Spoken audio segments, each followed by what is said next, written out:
Mark, hit us with a recap of the events of Amazing Spider-Man Volume 6, number 60. It is truly the October surprise, Dan. So, way back when this arc started, we were going to go through some jurisprudence, which got sidelined for a pretty epic fight between Spider-Man and Tombstone. Well, guess what, folks? The jurisprudence is now back, and the trial of the century continues. And what everyone wants to know is, why was all of that Lincoln DNA at the crime scene, including the bloody glove? No, wait. What actually people want to know is, or at least this judge wants to know, is what the hell has been going on the past few weeks since Tombstone was left out of jail? Tombstone fighting Spider-Man, the key witness disappearing, and look, the only statements the court has to go on now are statements of hearsay from a mass vigilante. So, the judge is throwing this thing out and the case is dismissed. And so ends the jurisprudence era of Amazing Spider-Man. Long live the law. Peter is shocked, but not that shocked. And Tombstone wants words with Parker, though Peter is in no rush to do that, considering the last time he agreed to chit-chat with Tombstone, he almost ended up dead in the back of a limo. But in fact, Tombstone is happy to deliver the message right here in the street, which is that he paid off the judge, and Spider-Man technically won.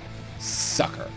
And Tombstone also wants Peter to tell Spider-Man, thanks. And he'll know why, wink wink. So there you go, folks. So we circle back to Aunt May, who I don't think we've seen for more than a panel in like 84 years, but it's all good. She is concerned about Peter like it's the Ditko era or something, and then Peter is off immediately because he hears chaos on the streets, and May is not happy about that. The chaos is courtesy of the Sandman. Not William Baker, but Flint Marko, and I still don't really understand the distinction here, but I'm sure 13 fans in the Slack will explain it to me if I ever went into the Slack. Sandman and Spidey start fighting, but Spidey can't get to the handy new gadget he has to fight Sandman, but before he can get pulverized, Aunt May shows up to save the day and gets Spidey the gizmo, which neutralizes Sandman from forming. Don't worry, May, that doesn't kill him.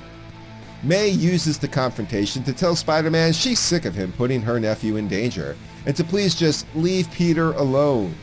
Spider-Man looks defeated, but he goes back and he lets May know that Peter runs out to contact him all the time because he wants, nay, needs to help.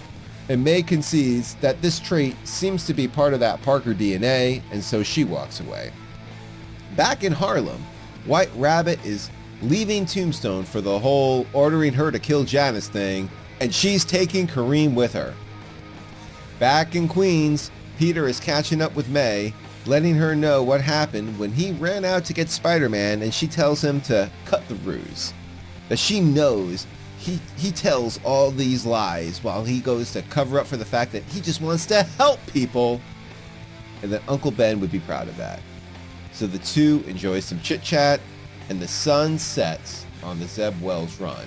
But wait, not before some B stories, including some of Zeb Wells' favorite team-up characters, including Wreck Rap, huzzah, a story with MJ as Jackpot going on a double date with Paul and Shay that maybe, possibly, probably not intimates that there's still some semblance of a spark between those two characters.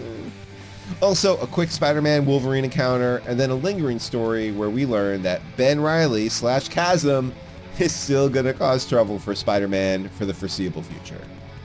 We end with a prelude to the Joe Kelly era. We open with Spider-Man busting up a robbery, which marks the first time I believe NFTs is dropped in an issue of Amazing Spider-Man. The narrator is observing Spider-Man prattling like a calf, while demonstrating extreme intelligence when he stays focused.